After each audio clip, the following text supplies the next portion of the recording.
And good morning. You're now listening to Kingston Community Radio, airing on FM 92.5 and AM 920 WGHQ in Kingston, New York. This programming is brought to you by our listeners and corporate underwriters who are interested in presenting local community radio. The opinions expressed on this program do not represent those of Pamela Broadcasting or Kingston Community Radio. Listeners are encouraged to send in $10 per month to help bring this program to you and mail your contributions to Kingston Community Radio, Post Office Box 4364, Kingston, New York, 12402. For more information or to donate online, visit our website at mykcr.org. And good morning, this is Dan Gaddis, and thank you for tuning in to a terrific Tuesday. And being early birds like us, it's 11 degrees on this Tuesday, January 11th. Easy to remember, that's what we're starting out with.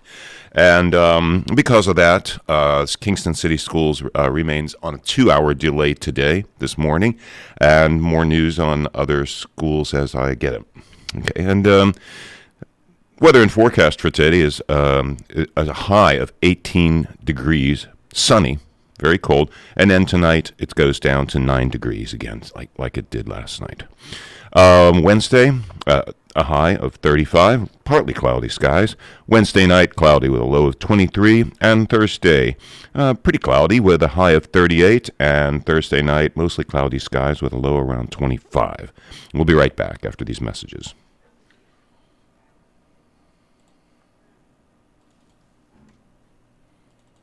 If you came across someone struggling with hunger, how would you recognize them? By their clothes? Their age? The way they speak? Would you notice a 16-year-old boy who got his first job, not for extra spending money, but to help feed his little sisters? or a mother who's in between jobs and sometimes goes to bed hungry so her kids can have dinner? Or a 14-year-old girl who signs up to every after-school activity not to make friends, but just to get something to eat? Or a retiree who fell ill and had to choose between getting medicine or groceries.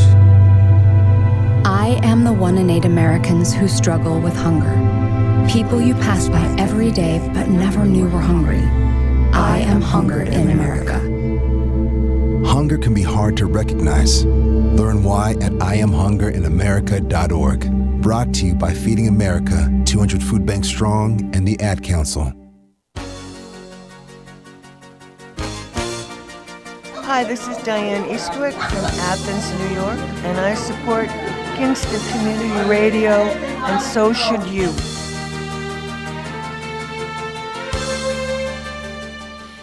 And we're back, and thank you for tuning in and being with us this morning. Our call-in number is 331-9255. You're listening to KCR, Kingston Community Radio, WGHQ 920 on your AM dial and 92.5 FM, and streaming online at mykcr.org. And again, Kingston City School is on a 2-hour delay this morning, just like yesterday. And let's get to the on-air studio with Christine Hine and... how are you guys?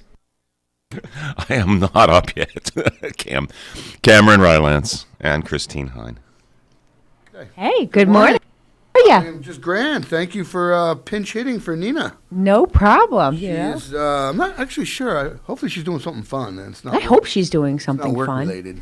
Yeah, no, everybody needs to have a little fun and sunshine in their life, sun is coming today. It's going to be chilly, but it's going to be sunny. Thank goodness it's 11 degrees warmer than they said it was going to be last night. So, I mean, yesterday it was 10, single digits overnight, but I walked outside and, you know. That's saved for tomorrow night. I mean, tonight. Yeah. I said to somebody yesterday, we were talking about it at work, and I said, well, we do live in the Northeast. We kind of signed up for this in a way. But, pretty lucky. On the bright side, the days are getting longer. Sun's rising a little earlier every day. I really noticed it this morning. I haven't, Tuesday's the earliest day of the week I wake up. And pulling out of my driveway, definitely noticed the sky was lightening, so it's nice. Up and out and on my way to work every day by this time. So I'm seeing how it's, it was getting darker, now it's getting lighter, and we all know what longer days mean, right? Warmer weather down the road. Spring is a-coming. There you go. Yeah, actually, a couple of weeks, be thinking about tapping maple trees. Oh, I thought you were talking about St. Patrick's Day. Oh no, that's Thinking month and about a half, prepping yeah. for the That's towards- parade. That's towards the end of the. I haven't heard anything about a parade this year. Yeah, they're doing it. Are they? Full schedule, Yeah, or- Good to the know. committee Good to for know. the parade is happening, and they've already started. And if anybody's listening and I'm incorrect, please call in. But I believe that they are going to be honoring the same folks that were supposed to be in the parade, that we were supposed to Oh, do for last last year. year, and then it got Absolutely, sure. canceled. So Waltman and Oh, good. in memory of Pat. So yeah, I believe the That's same great. same people are being honored this year, being there was no parade. Yeah, Last yeah, year. yeah. They missed out on their stroll up Broadway. No, it's so much fun, and that's Typically really when spring is yeah. here. Yeah, right. And doesn't the Shamrock Run happen on the same Yeah. day? Is Yeah, that right happening? before. A couple minutes before the parade Yeah. kicks off. And that's happening this year too. I can't speak to the parade. I can Okay, only, yeah. or to the To the race. I race, can yeah. only speak to the parade. And to the Right. best of my knowledge, the parade is still happening. So, I mean, it's an Hibernian- outside event, so I'm thinking that it would happen. The Hibernians conduct a run too. It's not like aren't you a runners club or something? Or I believe they do now. It used to be. A different group. Yeah, I don't- yeah, that's what I was but asking. I think it is. I think it was handed over to the AOH. Okay. I believe. Cool. I believe. Yeah. have that Billy Carney. Irish- What's that? That's Billy Carney. He's got his pulse. And, well, on that's on what I the would say. If AOH, he's right? listening, Yeah. he needs to call in Yes, and correct say, us. yeah. And so if people want to call in, by all means, please do. And what is that phone number? 331-9255. There you Give go. us a jingle.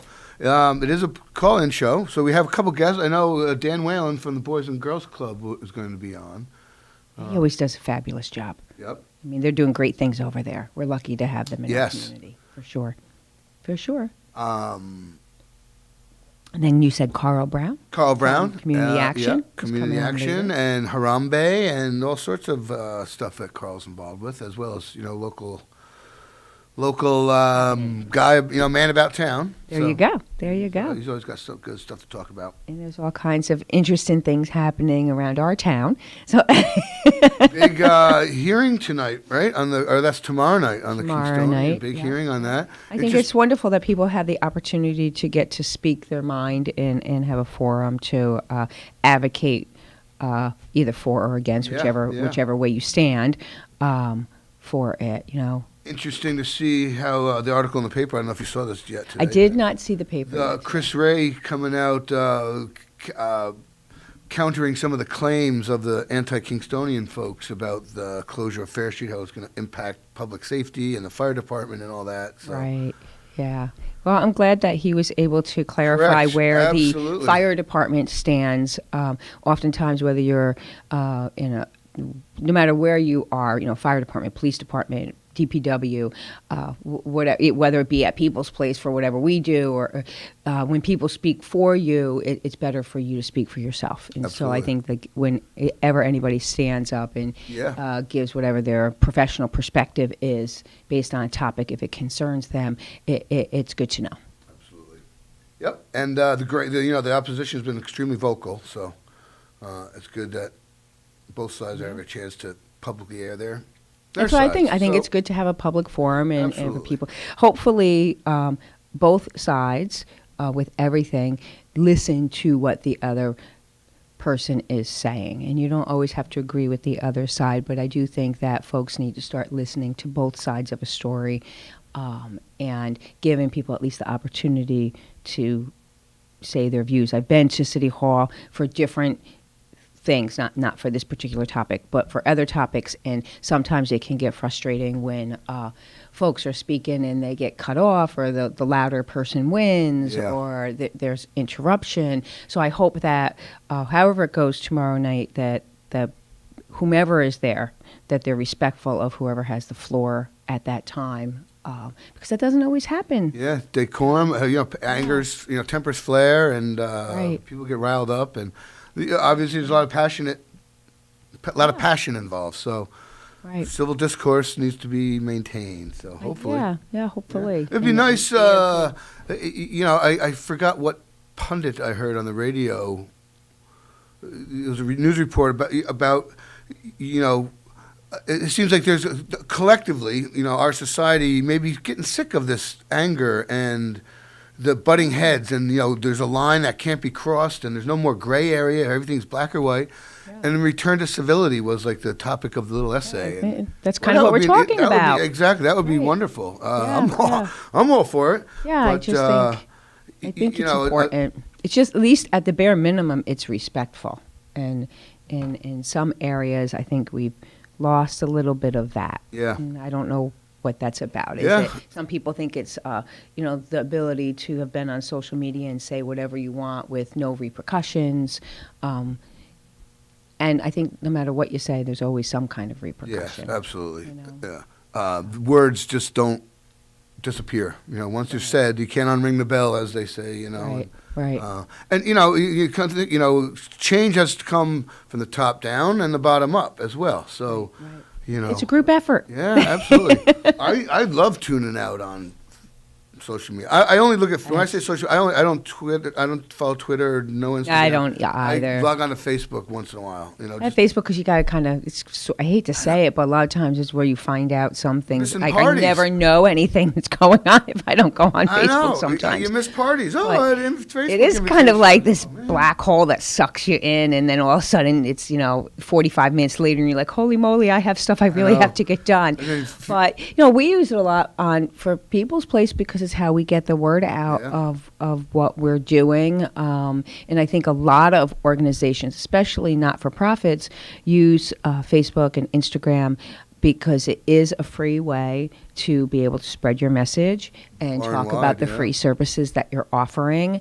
And it's important because most not-for-profits don't have a very large advertising budget or media budget, so that you can get your word out as to what programs you have that or you're being offered to the community for free.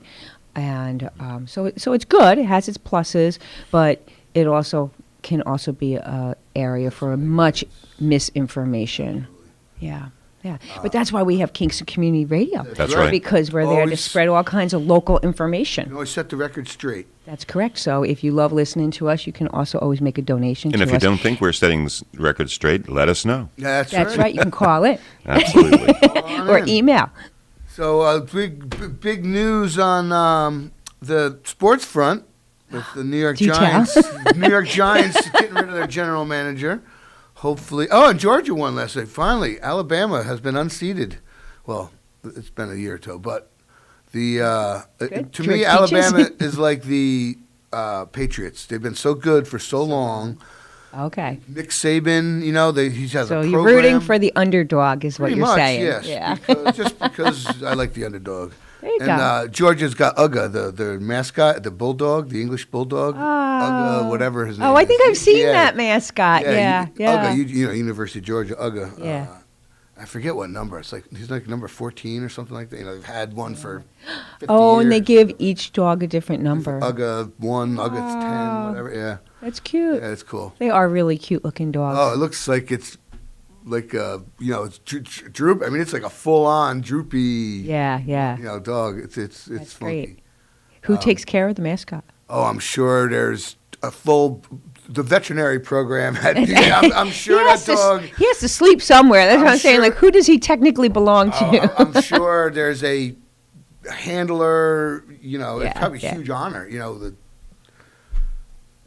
Well, it has to be somebody who's going to be there for as long as the dog's life. You don't want to keep switching owners every 4 years. Yeah, it's probably I'm sure that's well worked out. But in the school, it's probably an honor to be the Uga. I bet Uga mom or dad. To be the walker of Uga.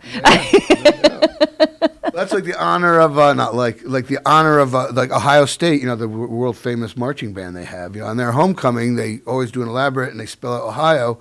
And the dot of the I is a tuba player. And it's like the most coveted, like if you're a tuba player, that's the spot. That is your goal in life. And you want to be in a marching band. You don't necessarily want to be in a marching band. But that is like the ultimate pinnacle. Marching bands are extremely competitive. Oh, my gosh. They are so competitive. My cousin went to, I know I'm going to screw it up. It's either University of Michigan, Michigan State. I know that there's a rival over there.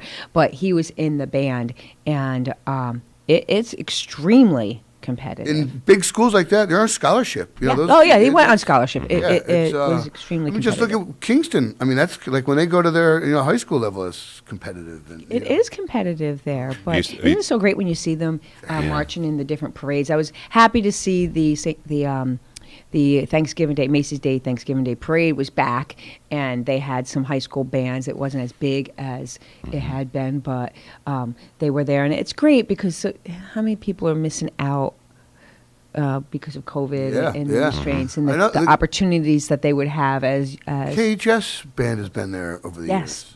More than once, I believe. A couple times. They have been. That's got to be cool. I would think so. Macy, I mean, I'm sure it's a arduous Kind of cold day. some days. Security and all that. I'm sure it's arduous and. I always say I want to go one year, but I really kind of want to do the whole Miracle on 34th Street where I'm watching it from a window. Oh yeah, there you go. A nice warm window with a great view. That's it, with great view, and I don't think that's ever going to happen. And a bathroom. Well, that's always my big concern. You watch all these parades, whether it be St. Patrick's Day or Thanksgiving or New Year's Eve. New Year's Eve. Oh, my where goodness. do you use the restroom? You don't. I Where always you're have standing. to go. I always You're have to go standing. to the bathroom. Yeah, you wear incontinence clothes. I can't make That- it a lot to of New York people that City go to- without stopping and going to the bathroom at one of the rest Yeah, stops. exactly. Yeah. Yeah. I know people that have been in Times Square on New Year's Eve, and you go where you're standing. Sorry, men and women. So you go to the drugstore before you go down and get the Depends or whatever. the Depends, yeah. I'm sure there's a lot of discarded Depends on the way out. Guess you stay warm. right. Stay warm. Well, anybody that scuba dives know that when you're cold in your wetsuit, there's only one way to warm up. So Oh, see, I've never gross, scuba but dived. everyone that dives knows what What that's that about. is. You got to go. You have to go. All Yeah, right. and when you're cold, you're cold. I know, but I'm Sorry, so but bad. I'm Like, saying. we'll go to the beach, go to the ocean, and you're like, I gotta go to the bathroom. I gotta go back to the house again. Just go there. Jump in the I'm lake. like, I can't. I have performance anxiety or something. I don't know. I can't do it. I have to go down to the house and use the restroom. On your way I have back, to make drink a the couple shot. more beers. Well, that's exactly what happened. Bring some refreshments. I won't Exactly. say it's just beer, but yeah, I just can't do it. Hydrate. You gotta hydrate on the beach. That's funny. I gotta make the schlep back. So Yeah. thank heavens the house. So isn't you were too far. doing VRBO. You go, okay, it's only half a block to the beach. Okay, I can do I that. know, that's it, right? Yeah, gotta see the to street- choose see the map. strategically. That's 2 blocks from the beach. I don't know. We might want to get a block That's closer. it. Yeah, I know. That's it. Depending where you go, they can be long blocks. Like some parts of the Jersey Shore, they got long beach. We have a short block. We always go same house, same You go place. same place? Where do Same you go? place. Yeah, down in on Long Beach Island in Beach Haven. Oh, okay, yeah. Haven Beach, actually. Okay, yeah, with which is 2 next other one down, families. yeah. Go with my brother and then another family, That's cool. and they've been going for decades. And That's great when we you- kind of just hitched our wagon about 11, 12 years ago. No, in the same place, same house. Same house, same place, you same know people. What rooms you got? What's there? Yeah, you go to your room, you know Yeah, exactly what yeah. you're doing, you know what's there. They always do a little upgrade here or there, so you're excited when you see what it is. It's a small little house. It's not one Met of the these. owners? Yes, Yeah. yep. Not one of these big gigantic beach house things. Just nice. Big enough. But we're never there. We're Location. never Yeah, yeah, inside exactly. anyway. You're You sleeping go there. because you want to go to the beach, Yeah. and so you walk to the beach and you go for bike rides, and yeah, it's nice. Yep. Yeah, I love going to the stuff. Jersey. Same thing people do when they come and visit up here. I mean, it's a huge tour. Lots of tourism up here. It's our biggest industry, I think, isn't Absolutely. it? Yep. And it really is beautiful. I just started this year doing the Tower Challenge. Do you know about the Catskill Tower Challenge? Yeah, the fire tower, the 5 fire Yes, towers. yes. Yep. Melissa and Lynn and I are doing Awesome. the Fire Tower Challenge. So on New Year's Day, we went in the misty weather. We went to the closest one, the one on Maurice Hinchy. 28 after, yeah. Yeah. I don't remember the name Interpretive of it. though. Center. Yes, the Interpretive Center. that's cool. So they have one, and so we did that one. Yeah, I want to go to that place. But there's 6 that you have to Yeah, go there's to. one on top of Lookout Mountain. Overlook. Overlook. Yeah, we Hunter. thought it would be There's too one on Hunter. rainy and yucky for. That's a long hike up. There's one on Hunter, right? Yes, there Ski is Mountain, one but- at Hunter. I think I might even And have. the Hardenberg Mountain, I believe there's one out. Hardenberg. Yes, I think you may be right. I'm not And sure. I have the list. Balsam.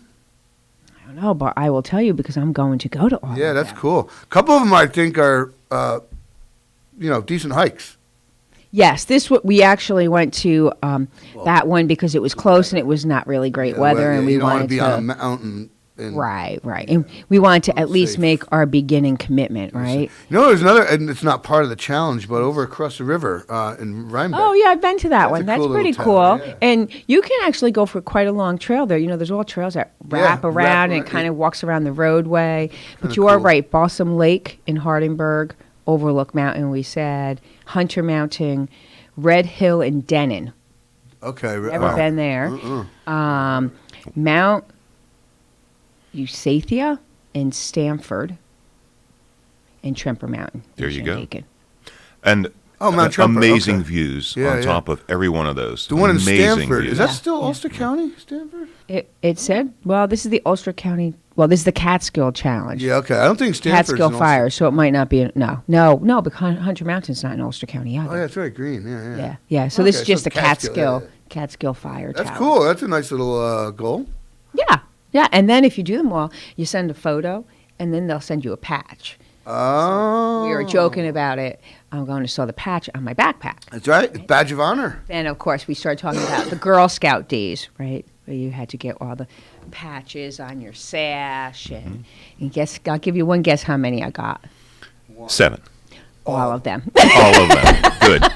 That's cool. How many are all of them? Went down one side and up the other. Okay. No idea. It's like 24, Scouts, 25. yeah, they're- I have no idea. Did you my keep girlfriend it? and I used to do some work on them every single weekend for the entire time we were in Girl Scouts.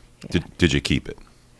It is floating around somewhere. Yeah. In a box Don't in your know. mom's It house could be. I somewhere. was just gonna say Box it's at your mom's probably house. at my mom's house. Yeah. My Still poor there. mother. She has to be the keeper of everything, even though we've been gone. My heavens, I've been married 32 years. She still has the stuff. Yeah. She moved from one spot to another. Oh, just take it with you, Mom. You're so good because you know where everything is. Oh, God bless her. Walking data bank, right? She is. You ask her anything, she can remember. She remembers it. where it is. That's She great. does, yeah. Who we hung out with in school, what we did. I'm like, I don't remember doing that. Oh, you did. So, Yeah. yeah. Good old mom. That just startled me for a second. I almost No, jumped. he did start. The what the heck? I a little bit. I forgot what we were gonna Yeah. say. Oh, yes. I don't know. Technical Are we- difficulties. Are we having technical difficulties? No, we're good. We're good. We're good now. We're all good. Oh, okay. The If people are just tuning in, hello. Yes, good morning. Girl Scouts. That's what I was going to say. Girl Girl Scouts. Scouts. Yeah. We got an email a couple weeks ago from I forget the woman's name, coordinator for the Girl Scouts locally, reaching out to. She said, "I'm reaching out to possible venues for Girl Scout troops to hold meetings in because they've had to rearrange some of their schedules, and I guess people are reluctant to have them in their homes. I guess whatever. Sure. So I gave her our info, and she's like, "Okay, I'll talk to the unit leaders and see if anything comes up." So I think that'd be interesting. I think that's great. Not I think that- it's just- good that they're still going on. Yeah. You do learn a lot of different skills as a Girl Scout. I was a Brownie and a Girl Scout. The next level, I was involved in other things in school, and then just didn't really have the time for it. Speaking of the Elks, I want to give a little shout out here to Cam, my co-host here today. Well, I'm his co-host. I'm the fill-in for being the new exalted ruler of the Elks. Yeah, thank you. Thank Thank you for stepping up when another member is moving out of the area. So Cam is taking over. How wonderful! is that? Congratulations, Cam. Well, thank you. That's really nice. Congratulations The Elks for do the so Elks. much in the community, and you are a very, very active member there. So Yeah, thank you for all you do there. Thank you. I appreciate that. It's a labor of love, I suppose. I enjoy it. We're trying to grow our outreach and what we're doing and our membership. Always trying to grow our membership, but And it's been hard through COVID. yeah. It's tough. People hunker down, and then people start to kind of wander out, and then all of a sudden they go back in. Yeah, and then, Sometimes I feel like the groundhog that pokes Yeah, their head right. out. And now And weather- they're starting to come out, and then they scurry back in the hole. yeah, and of course winter rolls around, and Yeah. but we'll see. We're plugging along. Things are okay, And Good things for the community, yeah, the we're bike trying. helmets and Yeah. veteran outreach and the different programs. So thank you for taking that Yeah, we extra just responsibility applied. on. Just applied for a grant for a veterans. Came up. It's earmarked for veterans, and emailed Mark Casapoli, and I said, Mark, we have access to a couple $1,000 perhaps. How can you best use that money? And he's instantly fired back gift cards, food gift Yeah. cards, because there's a lot of our vets. Most of our veterans in Ulster County are like Vietnam era, Sure. and before, but Right. So elderly, and with inflation and fixed incomes, he's like, that's our greatest need, because we can help a vet and or their family on the spot at that moment when the need presented. And I was Did he say what I'm getting a lump source? in my throat right now just talking about this. Hannaford, whatever, ShopRite, Grocery stores, food, yeah. And he just the way he said it, it was like, profound, like, Yeah. instantly helping these people, get something in their hand for relief. And Right, it's right. like, wow, it really struck a chord. And, I That's a sent good the thing. grant off on Saturday. Hopefully we'll get here back and, That's wonderful. back, yeah. Yeah, I mean, there's so Yeah, it much was need. $3,500, $50 gift card. Our maximum grant was $3,500. Okay. And 70 gift cards doesn't seem like there's 11,000 veterans in Ulster County, registered veterans. I know. It's everything, when you talk and when you numbers, it think seems like a lot of 70, money, but it's not I a think lot of 70. That's like nothing. But it's a start. Yeah, and, it and is, but, yeah. It'll probably have some momentum to it once you get it going. Hopefully, And it'll get bigger. Yeah, he's in his email. He said he's given over $8,000 in gift cards over the last couple of years that he started the program. And Yeah. yeah, it's just wow. You never It's just so many. It's a big thing. I know from my vantage Oy. point every day that the need is out there, and I don't think, the cost is astronomical. We just wrapped up Project Santa at People's Place, and we helped just over 2,500 children, and that the costs associated with that, even with the enormous amount of toy drives that the community did for us, was still astronomical. It's the most we've ever. I mean, it was 500 children more than last year, but it was a significant price increase dedicated to that program. Just versus because of last the year. cost of everything. Yeah. So- When Food, you stop thinking about it, it's it's a lot, and food has gone up. Oh, and that costs more. you got to eat. So if your food budget's increasing uncontrollably, your other budgets are shrinking. So and then Yeah. affecting holiday time and bills it's true. And a lot of things people don't realize is that if people are getting SNAP benefits, you can't buy like personal care items with that. So we've really ramped that up at People's Place, where we have a whole section that they give people a bag of personal care items along with the food, because you can't purchase the personal care items. So I'm sure for these cards that the veterans are going to be giving out, if it's for Hannaford, they can also use it for those kind of items as well. Yeah. I see. It's something you don't think of. Shampoo and stuff. Yeah. Razors. People's Place Yeah. hopes to be doing a program with that in conjunction with the IDA soon, but we have to wait for the funding to go through. But the same concept, the gift cards for $50. Yeah, so hopefully maybe in February. It's Yeah. wheels of And- planning and, sometimes move it's- slow, and but fuel costs too. You cost a little more to heat your house this year. right. And if people are listening and you're having a struggle with that, if you call the United Way, they can tell you where you may be able to get some assistance with fuel costs. So reach out to the Ulster County United Way. It's located here on Albany Avenue. And, they will be able to help you out in the direction for some assistance Yeah. with that as well. I believe Office of the Aging has assistance available for some all through seniors the- programs. Yeah. The program, yeah. So, Well, I mean, reach the out. programs There, are out you know- there. It's just hard to know where they Yeah, are reach out. sometimes. Well, we're here to help spread that word. So Yeah, you got to reach yeah, out if you can't. And if you're not sure about that, you can always give us a call at People's Place, 338-4030, and we have an information station, and the volunteers there will look it up and then give you the proper number to call to reach out for information if you need help in different areas. We've created a pretty good database to sort of help people point them in the right direction for what exists for help. Yeah. Interesting stuff. Yep. Yeah. So we're about at the bottom of the half hour. That went fast. Go to break. Yeah, so we should be back with Dan Whalen from the Boys and Girls Club. He usually joins us by phone, so hopefully he'll be there. So, all right, Dan. We're going to keep can't on talking. We can't go to break yet. So that's probably him calling in. That would be good. Do you know that it is People's Place's 50th anniversary this year?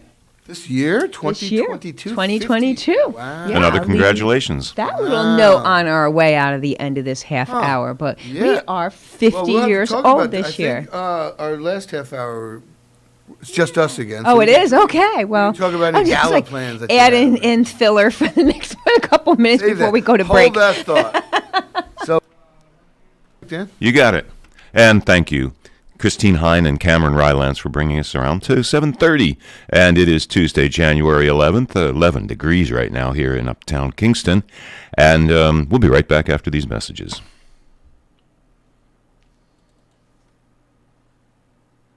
When you went car shopping, you meant business. You aced vehicle history searches and test drives. You out-salesmaned the salesman. Now you've got your wheels. If you manage that, you can get your retirement plan on track. Visiting aceyourretirement.org can help. With 401k tips and smart saving strategies, you'll have the info you need to get more for your future. Go to aceyourretirement.org, because when it comes to speeding past financial challenges, you're an ace. Brought to you by AARP and the Ad Council. This is what carbon monoxide sounds like. Nothing. You can't see it or smell it either. That's why it's so dangerous. But you can protect yourself. Use carbon monoxide detectors. Have your home's heating system regularly inspected by a trained technician. Keep chimneys and flues free of debris. Never use a generator or grill or idle a vehicle in an enclosed area. And review life-saving carbon monoxide safety information at centralhudson.com.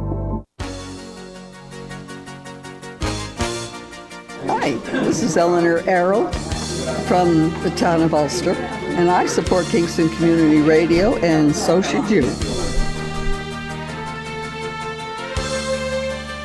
And a little bit about the weather for the next 3 days. Plentiful sunshine today, but very cold, a high of 18. And Tuesday night, some clouds tonight with a low of 9 degrees. Wednesday, partly cloudy skies during the morning hours, becoming overcast in the afternoon, a high around 35 for Wednesday. And Wednesday night, 23 degrees is the low, and a little bit cloudy. Thursday, considerable cloudiness with a high of 38. And Thursday night, mostly cloudy skies with a low around 25. And once again, a reminder that Kingston City Schools is on a 2-hour delay this morning. And if I haven't seen any of the others updated for the surrounding areas, let's get back to the on-air studio. This portion of Kingston Community Radio is brought to you by Mid-Hudson Valley Federal Credit Union, 1099 Morton Boulevard in Kingston. Now we shall return to the on-air studio with Christine and Cam. And we're back. Terrific Tuesday. And hopefully, I think Dan Whalen might be calling in. Is he on the line? Hey, Cam. Yep, I'm here. Hey, Dan, how are you? Hey, I'm not sure if you heard, but Nina is being, Christine Hine is filling in for Nina today. So, hi, Dan. Hey, Christine. Well, let me tell you, Cam, I love Nina Posterpak, but right there with her is Christine Hine. So happy to have Christine with us. Oh, there you go. You smooth talker, you. You're cute. Good morning. Good morning, everyone. How are you, man? How are things? Good. I mean, everything's going well. I mean, obviously, it's a crazy time. So just, I think we're just in a state right now, especially with the kids of, with the way quarantines are done, it's very inconsistency of trying, at the club, just who's there, who's not. And it's just, it's kind of a guessing game. And I think it's just, about a couple weeks or a month to get through. But aside from that, everything's great. Well, didn't is Saugerty School remote now? The junior and senior high. Oh, so that doesn't affect you really, because you're in the elementary school, right, in Saugerties? Yeah. We had a couple phone calls to see if we would be able to be open for the full day like we were. Obviously, on a turn of a dime, that's not something we're able to pull off with the current staffing structures and all that. So right now, we're in our regular mode because we still have to be able to facilitate the other programs. You have a lot of programs going on and some new ones starting up. Yeah, no, we've definitely been on the move, and we're really happy. We actually have some more, hopefully, in the next couple months that'll come to fruition that we'll be able to talk about. But I mean, our biggest thing right now that we're really, really proud of is, we were open this Saturday for the first time in almost maybe 10 years. Yeah, that's saw that. open on a Saturday. Yeah, it's great. We're really happy about it. We're targeting to the high school kids, 14 and up. That's that age group that's at the most risk right now out here, and just trying to keep kids busy during idle times, because we all know what idle hands do, and and just making sure that they have not just occupying them, but they have positive pathways and opportunities. Yeah. So it went well. Your first opening day. Did they know about it? It's hard sometimes for people to catch on to new things. Yeah, it went well. We anticipated a low participation because we just factually know a lot of our kids are quarantined due to not positive cases, but quarantined due to exposure. And then also there was, in a way, junior varsity and varsity boys basketball game, which took a lot of our kids too. So we anticipated a low enrollment, but there were some kids that showed up that we did not anticipate, which is a great sign moving forward. And we were able to this month we're providing food too. This month Rondout Savings Bank is sponsoring us getting a meal, and we got some help also out from Subway on Albany Avenue.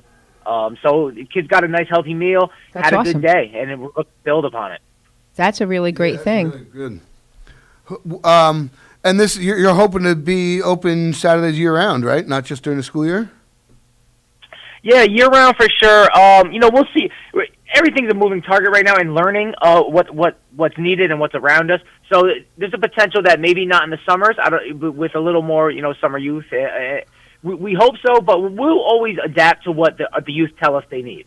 Yeah. Right. Now you're doing an amazing job over there. That's big things happening there. No, thank you, and of course you too, Christine. I mean, love all the stuff that you guys have going on.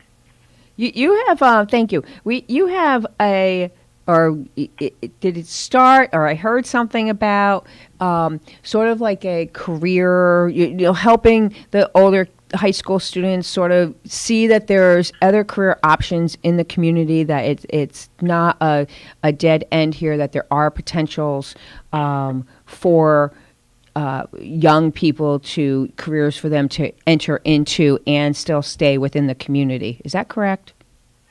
Yeah, absolutely. That's our big focus. I mean, the core of the club will always be the core of the club, but our focus moving forward is how to extend and how to I feel like a lot of times people think it's college or nothing. It's the $1 million job or nothing. It's on TV or nothing. And there's so many growing and sustained great businesses in Ulster County that our youth just aren't aware of. And so what we want to work to do over the next couple of years is connect with local business, find out what their interest is in hiring local, which most are, if not all, and how do we give our kids a baseline skill set, to walk into entry-level jobs and not think, no, I can't do that. We've toyed with a couple of things like cooking. We're looking to do something more design-based, which is we'll get kids into using computers, graphic design, those things.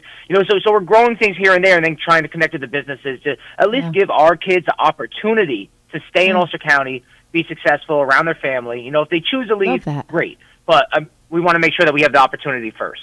Yeah, I love that. Kudos to doing that. And I know so many people who have businesses that are, electricians, plumbers, any of that type job, HVAC. So many people need employees, workers, and staff. they're well-paying jobs. They're really great paying jobs, and they're willing to train people. So just being able to expose our youth to the opportunities like that, and some jobs that there's jobs out there that I never even knew existed. Yeah, that's what and they're right here in our own backyard. And with the influx of modern new people, new businesses, and the ability to work remotely, so many avenues are open to people, youth, whatever. And Dan, I agree. Like just making people aware of the possibilities that are out there, because I can imagine you're in your home life, you're stuck in the moment, you're in school, and for people that may not have as good of guidance as some of us have had in their lives. That's your mission, I think. Exposing these kids to as much as you possibly can, because that opens their eyes and it piques their interest and makes them want to look into something themselves. And that, to me, that's unlocking that's how you unlock someone's potential, when you make them want to pursue something, and introducing them to the broad range of things is kudos. Reaching out how to grow that is a wonderful idea. It's also nice that you're sending the message, you don't have to move away if you don't want to move away. There are opportunities here. I hear people talk about that all the time, and one day I finally said, well, there must be something here because all these people are moving here. And they're all working. Yeah.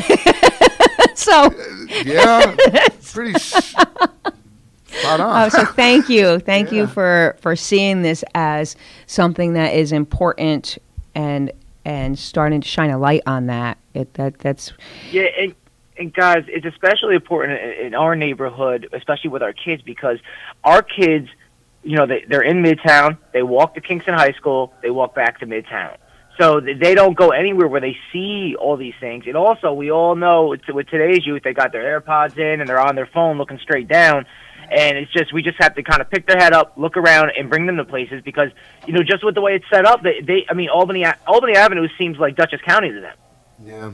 Right. Well, yeah, people live in their own, and it's worse now. Since COVID, it has kept even people who would venture different places. Everybody's sort of. We were just talking about that earlier in the first part of this hour. They're all kind of like going inward and not really, just staying in their own little tiny circle. Yeah, for sure. What any fundraisers or anything coming up, or so we're targeting the New Year, push? Tam, and things that we have coming up that the community can reach out to us about. Whoever wants to be in support. On February 6th, we have our bowling tournament. We're looking for sponsors for in Saugerties that supports the Saugerties Club, at the Bowlers Club. Robbie Houghton, Damian Ferraro, and John Cook are huge help with us for setting it up, and they do a good job to help us. In Saugerties, we don't have an event until May, so this is kind of like this is a stopgap, to stop the bleeding. So it's a big event for us. It's important. It's fun. Competitive tournament? It's pretty much, it's competitive. So they kind of set it up with the bowlers with averages and all that. But what we really need here is anyone who's interested. I mean, we have lane sponsors as low as $100. Just anyone who wants to be involved can be. And then, the Cam, I know I spoke with you about, and we put out there talking about the Saturdays. We're always looking for supporters to help us provide activities, help with meals, those things. We're looking for, because, on the Saturdays, what we're going to start doing is, right now we're just getting, again, like I said, getting through the quarantines, getting through the COVID, but we intend on Saturday not just being open, but doing targeted activity. We want to bring kids on trips. We want to go to colleges. We want to go to college basketball games, on both sides, just because it's the winter right now, and then get into the other sports. We want, combining them with college visits around the campus. We want to take kids bowling. We want to take kids, to the skating, wherever ice skating at Old Savannah. We want to get them around town and get them used to moving around town again. Yeah, that's nice. And also, like you said, open, even if it's only a mile away, it might be something that some kids never even know exist. Yeah, even like I said, we could go. These are the things that doors are trying to open for the kids. It isn't just top of my head. We just talked about, like I just said, going down, ice skating Old Savannah, which is one of our plans once we get all set. I mean, it seems, downtown can seem so far away, but there's jobs there. And I know Dave Amato and the people at Old Savannah are so supportive of the club, and I know they would love to have people there. Same with all the restaurants there with Savona's and Mariners, very supportive, and they're always looking for staff. So even just getting them down there and talking to people can open up doors. Absolutely. Correct. Yep. And on a personal note, after Thursday's lodge meeting, I'll have a bit more info for you. I want to do at least like once a month, do a lunch on their Saturdays for them. That's a great idea. Go in and, I'd love to do, cook with the kids if they're interested. If not, we'll just give them lunch, whatever. But we're that's our next lodge. So, Dan, I'll have info for you after Thursday. So. I had to wait for our monthly meeting. So, No, it sounds good. Yeah. No, and I also too, Christine. I mean, good to have you on this call. I mean, I'm definitely going to send up a time. I want to start to get our kids comfortable with going and families going over to People's Place Cafe and all that. Yeah. You know, once we get going. I mean, I love the place. I love the idea. I love everything about it. And you know, I think again, our kids, our families, you just got to get in the door and say, oh, you know, opposed to walking by it, stop in. Right. Yeah, and it's because I think that you're right. And I think everyone is sort of, to use the word guilty isn't really, it's kind of negative instead of positive, but we're all focused in our own little tunnel that, you know, I know sometimes I walk by something, I'm like, wow, when did that get there? And it had been there for, I don't know, 8-9 months when I finally noticing something. Yep. And I'm like, oh, Christine, no, pay attention. Yeah. And so yeah, that's a wonderful thing. I think you do a marvelous job, Dan, of partnering with other, not just businesses, but not-for-profits in the community. I think you're a shining example of working together. And by working together, you can achieve so much more than staying in as an island unto yourself. So kudos to you. No, I appreciate that because it's a big focus. You know, what's ingrained to our DNA, what makes Kingston, Silver and Ulster County just great is that we are a community. You know, there are generational people who have always been supportive. Everyone's always there for each other when something goes wrong, or even when things are great, right, to celebrate. But you know, for us, it's really, especially as nonprofits, it's really important that we stay together and make sure that we're supporting each other, providing different services, not just for our own survival, but to provide more opportunity for those we serve. Correct. Yeah. No. Good things. The example of you know, the kids too, like, you know, kids that are involved in the club see, you know, I'm trying to, how do I say this? The spirit of giving and philanthropy and community service, you have to be shown that, and you know, kids involved in the club may see some of that and you know, carry that torch forward. Because if, you know, I was fortunate, you know, my family was involved, and you know, my dad was in Kiwanis, and you know, growing up, being with him, seeing him do those things, and you know, it starts at a young age, and you know, getting, you know, people into the club to help do that, you know, it's you know, you're building for the future. So, you know, like I'll say it again. Cam, keep up the good work. I know, it's so important. I agree with you guys, and like honestly, it's one of the most important things to me in our programs and what we teach is that it's not just to help kids to take a step and to be successful and to live, you know, positive, happy lives, but then once you get there, to realize, how do I do that for someone who was in my spot where I was 10 years ago, and to continue to keep that cycle going, giving back and helping others is the end piece, the most important thing that we do. I think you do a great job with that. I know I've seen in the past in different conversations we've had, kids who were in the Boys and Girls Club growing up that have become successful and have made it, and you define success based on whatever you know, I think living a healthy, happy life is successful. That come 100%. Back to the club, and they either are mentors, or they come as speakers, or they help raise money. And that is a true testament to an organization when you have folks who were participants come back to be mentors and cheerleaders for it. Yeah, actually, it's funny you say that. Right now, I have one of our full-time program directors who's a star, Shatea McComb, and if you're in Kingston, you got to know the McComb family. I mean, they've been in the club 25 years. I mean, I went to high school with Tyree and know the whole family my whole life. So I mean, she was someone who came all the way through the club, attributes where she is to stuff she learned, and now she's a full-time program director giving back.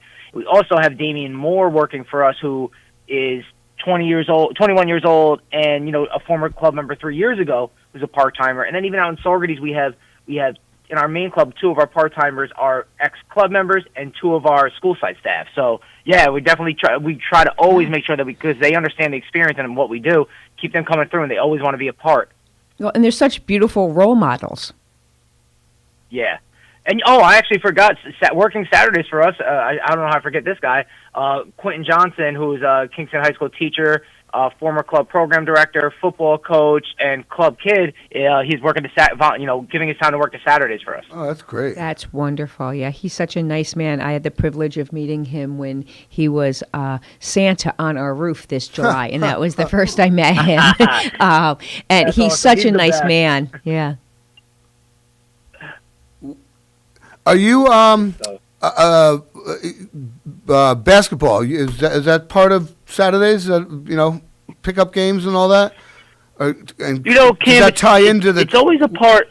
The clinics. Doesn't Tay do some clinics there?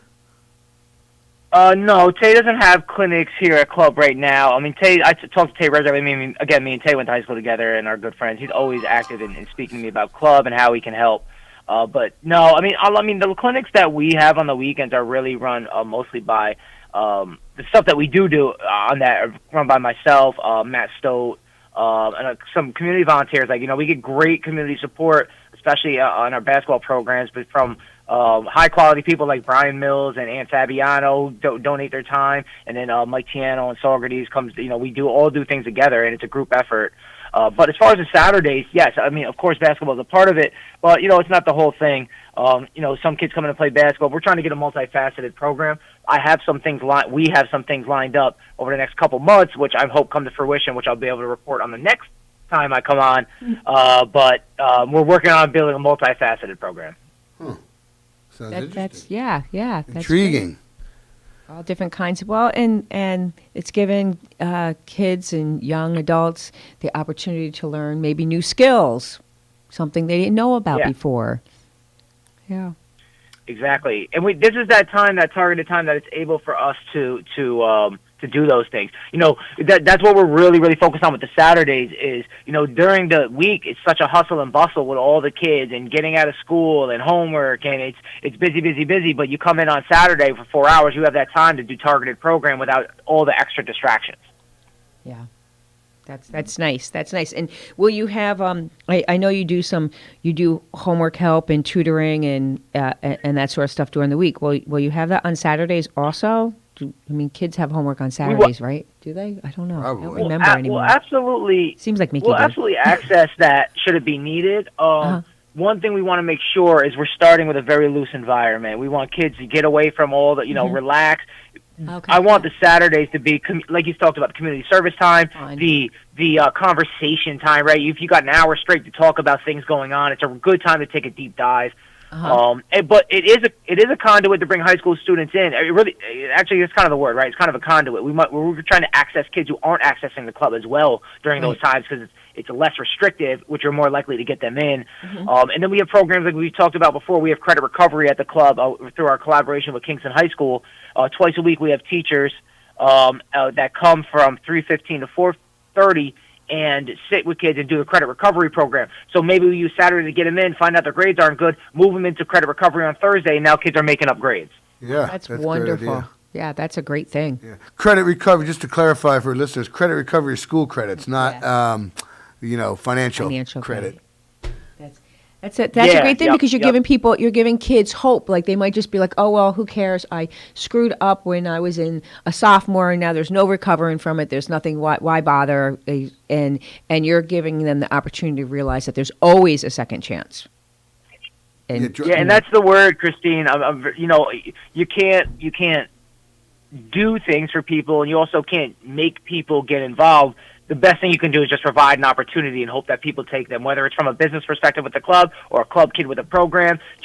We're just going to keep providing opportunities. Yeah, whatever. Yeah, anything to keep a kid in school. You get frustrated and you drop out, and that is like practically guaranteeing no success, and that's vital. School is so important. You got that. Yeah, and Cam, not just from an education standpoint and a business success standpoint, like financially, but we all saw what happened when we closed schools. Idle time for kids turned into very negative actions, and for not just kids, for adults, very negative behaviors, and also structures. We're still trying to reel the kids in, and get back into a structure. Make sure you're doing things every day. It's going to take a long time to rebuild it. And honestly, that's probably, one thing I got to say that's been the most frustrating thing lately for us has been with quarantines and with, going through Delta and now going through this new variant. Yeah. It's like we do this every 3 months. It's like we rebuild and here we are, and then all of a sudden there's 30, 40 kids quarantined. Now you got to reel them back in. Where are they? Bring them back in, and it's like we got to do it like every 3 months. It's been difficult on the staff. Yeah, and also to keep in mind, as an adult, a year isn't. What's a year? But to a 14, 12-year-old kid, it's so much year time is incredible. It's so much time, and a young teenager's psychological and social development. 1 year is huge, and we're going on 2+ years with this, and I know. It's almost a lost generation, which makes your job harder and more important. So. Yeah. You think it's rough on adults. I couldn't imagine being a kid in this. Like, oh my gosh. Yeah. I couldn't imagine. And like I said, it's the routines, right? When you're a kid, you have a routine. You get up, you go to school, you go to a club after or practice, or you have a routine. Yeah. You keep yourself moving. Object in motion stays in motion. I believe in that, like not just scientifically, but just as people, right? Keep moving and you're good. Absolutely. And we just stop them. Whenever we stop them, it takes a lot to gear it back up. Yep. It's also, I think there's it's scary. It's a scary time too. We were talking about this at the very beginning of the show that there's so much negativity out there, whether it be in the news or on social media, and so then you have kids who would normally be in school and having positive role models, or going to the club and having these role models, and then it shut down with COVID. That makes it even worse. It makes your job even more challenging. Yeah, exactly. And like I said, what's even more challenging on it is like we get back into semi-normal status, and we start rearing up again and getting these things set, and then it breaks routine again. And we're driving. I'm literally driving around town. Like, what are you doing? Come on, let's go. Get to the club. And it's like trying to reel them back in is really difficult. Yeah, well, they are so lucky to have gotten you. You are like living, breathing, and thank you so much. You really, you might not see it right now, but in 5, 10, 20 years, you'll get to look back and see all the change that you've affected. The lives that you touched. I appreciate that, Christine, especially from someone who does this, who has this effect and has for such a long time. But I mean, again, you'll hear me say over and over again, I'm so blessed. Every single one of our staff is fully vested into mission. No one wakes up and goes to work. And they all truly care about every kid and reach out, and we're looking to it, right? Try to sell your people to work on Saturdays. They're all in. My people are easy. It's not even a question, and we're able to do things because this staff is so great and so bought in. Yeah, that's wonderful that you have that commitment. Yeah, make sure they know that, and make sure they're appreciated, because the opposite of that is a nightmare scenario. So thank gosh. Yep. Excellent. Well, any party? We got about a minute or so left. You have any parting thoughts or words for us, Stan? No, just a reminder, that like I said, we're gearing up our Saturdays, looking for more opportunities to get trips for kids, and supportive any way to make anything that layers the program and can be an asset and resources for kids. Like we said, we have our bowling tournament in Saugerties on February 6th. Anyone who wants to support that can reach out to me directly. You can call me at Club 845-338-8666. You can also email me at dwhalen@bgclubsulstercounty.org. Of course, all that information is on our website. But looking forward to hopefully in the next couple months, exciting stuff coming from the club. And Christine, give me a call later or today. I want to talk about how we can intertwine getting kids over to People's Place Cafe. Yes, and I have a few things I've been meaning to chat with you about. So we'll connect later. How fortuitous this morning has been for all of us. I know. Thanks for being the conduit, Cam. There you go. I'm a connector. I connect people, Awesome. And well, thank you so much for your time. Keep up the good work. And like I said, hopefully after Thursday night's meeting, I'll have some good news about doing some lunches. So have a wonderful day, Dan. Awesome. Thanks, man. All You right. guys too. Stay warm. Bye. All right. So, all right, Dan, we'll be back. Carl Brown said he's calling in. I believe. Absolutely. Carl Brown will be calling in, and Tate Simpson, his guest, is also going to be calling in from Standard Brewing. Standard Brewing, yeah. Yeah, awesome. so let's get going so we can, they're all biting at the bit. There you go. So we'll we might be as well. back after the break. Yeah. All righty. Thank you for being with us here at KCR, Kingston Community Radio, AM 920 and 92.5 FM. Tuesday, January 11th, and 10 degrees right now here in Uptown Kingston. This last portion of Kingston Community Radio has been brought to you by Mid-Hudson Valley Federal Credit Union. 1099 Morton Boulevard in Kingston is their main office. We'll be right back after these messages. To buy your home, you became a house hunting ace, learned about loans, scoured neighborhoods, and asked the right questions. Now you're queen of your castle. If you manage that, you can get your retirement plan on track. Visiting aceyourretirement.org can help. With 401k tips and smart saving strategies, you'll feel empowered to own your retirement like you own your home. Go to aceyourretirement.org. Because when it comes to clearing financial hurdles, you're an ace. Brought to you by AARP and the Ad Council. Did you just look down at your phone? You did it again, didn't you? You know, you're flying down the road in a 3-ton hunk of steel, and a text takes your eyes off the road for an average of 5 seconds. At 55 miles per hour, that's long enough to travel the length of a football field and cause some serious damage. Turn it off. Trust me, whatever it is, you'll live. Learn more at stoptextsstopwrecks.org. Brought to you by the Ad Council and the National Highway Traffic Safety Administration.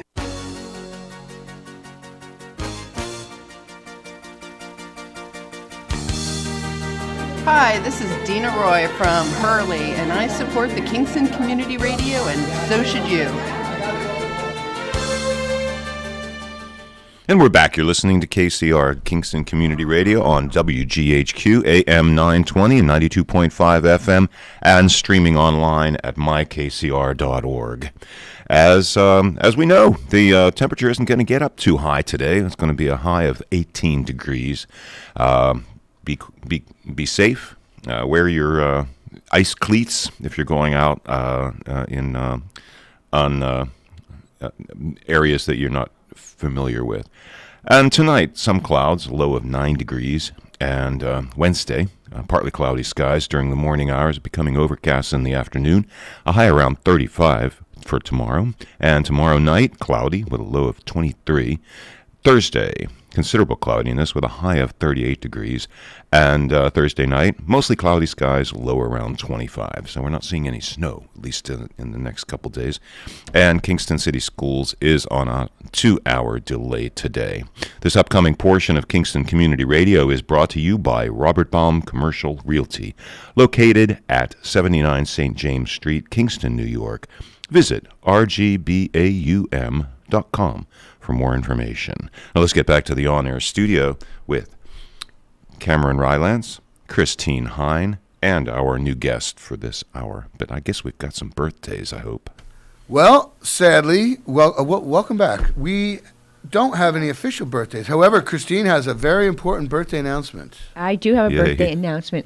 I want to wish Nadine Ferrero a very, very happy birthday. Today is her birthday. And anybody who lives in Kingston probably knows Nadine. She is just a phenomenal powerhouse who's always doing good for so many people in the community. She has a heart of gold. And I don't think she's never not smiled. I know. I mean, all the time. And such a great sense of humor. So if you see Nadine out and about, or you are friends with her on wish her a happy Facebook birthday, or know her cell number, text her happy birthday. Excellent. There you go. Yeah. Happy birthday, Nadine. So let's get down to it. So Carl Brown is our monthly guest at this time slot. Good morning, Carl. Good morning, Cameron. Good morning, Cameron. And also, good morning, Christine Hine. Hi, Carl. How are you? Hey, before I get ready to introduce my next guest on the show, Christine, I'd like to say happy anniversary for the People's Place, 50 years. Thank you. Since 1972. Very, very good. Thank you so much for the accomplishment, everything you do for the community. Yeah. And while we're on here also, Nadine Ferrero, happy birthday. That's it. Nadine's our girl. Yes, she is. Yes, she is. Anyway, I have the Kingston Standard Brewing Company on the phone with us. He'll be calling in and probably. Their business. His name is Tate Simpson from the brewing company. Tate should be on the line. Cameron and Christine. Not Tate, yet. Not yet. He's going to. He'll be calling back at 8:05. Okay, Perfect. 8:05. Yeah. He's going to be calling. 45 back. seconds. Anyway, I had him on the, Exactly. on the phone. What was really interesting when I met Tate, he started telling me about all the brewing and stuff like that he's doing, and they're located. And you guys can ask him also on Jansen Avenue, right behind the Burger King, where the old Carol's used to be. Yep, Carol's. Oh God, Carol's. Oh. Yeah. And next to Sunshine Market, right? Is it still called Sunshine Market? No, it's What's it called? New eatery. No. Village Grocery. The other market is called the Village Grocery. The Village Used Grocery. to be yeah. Okay. Well, I mean, I didn't call it Carol's. Great, yeah. They have fantastic sandwiches. Do they? Oh, really good. Like designer. Like Really? killer. Yeah, really good. All right, I have to check them out. They have a very active bakery. Good bakery. Yes. All right. Yeah. Very good. Produce too. And hopefully they'll be on the radio one of these days. Also, that was Mark and Anthea Palmer, who actually owns the village there. Yeah, so go there. It's really, really interesting. That's your assignment for next month, Carl. You get her on the air with us. Get her in the studio. Maybe she'll bring some samples. See, there you go. Oh my goodness! Hey, remember when I had the lady, the bagel magnet Bagel lady, World yeah, came in and brought us all kind of samples and stuff. Yep. Christine, you would have loved it. You would have took a lot of stuff back over to the People's Place. We couldn't eat everything, could we, Cam? No, she came in like a dozen bagels for 3 of us. So Carl, hold on. Dan's giving me the signal. Tate Simpson, good morning. You are on the air with us. How are you? I'm well. Good morning, everyone. Hi, Tate. Hi, Tate. How you doing, Tate? Great, thanks. So, Standard Brewing, I've had the pleasure of going to your place a couple times, and one was last Father's Day with my father, and we sat there and ate oysters and drank delicious beer, and it was a wonderful day. And tell us about your place. Are you the owner? Are you the brewer? Are you both? What brought you here? Yeah, I am. I'm one of the owners, and I am the brewer. I have a couple of people that we're now brewing with me. We've grown a bit in the last 2.5 years, and we're trying to put together a nice, really simple, comfortable spot with great food and beer, and a place for people to meet up. It's exactly as you're describing, with family and friends and relax. Now, what made you decide you wanted to brew beer for a living? Well, I got into beer brewing actually through fermentation and through sourdough bread. I had been a baker for some time, and my interest in fermentation led me towards fermenting more than just bread, but eventually beer. And I had worked previously at another brewery in the area, and then eventually decided I wanted to start my own thing, and partnered up with a couple of other guys in order to do that.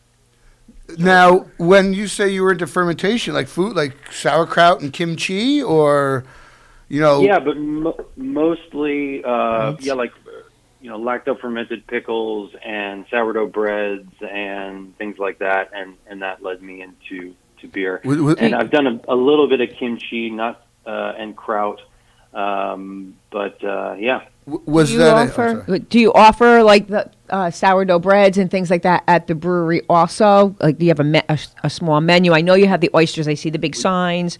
Yeah. But do you have other foods there? We do have a really limited menu. We do a sourdough pizza. It's a 12-inch kind of personal pie, or good to share if you're not ridiculously hungry. And then we have a sourdough soft pretzel. But it's a very limited menu. And then we have an arugula salad. So really simple and straightforward. limited menu. I don't know if I ever We had a don't- sourdough We don't pretzel. bake and serve breads, but that's maybe a longer term plan. But you can do it. Go ahead, Tate, Carl. how many different brews do you actually have, and what's your number one staple brew that you currently have back there? We brew about 5 or 6 different styles regularly, and we package them in cans to take away and to have them on draft at the brewery. Our biggest couple, I would say the biggest one is probably our Schwartz Beer, which is a black lager in the German style. And it is interesting and somewhat unusual style of beer.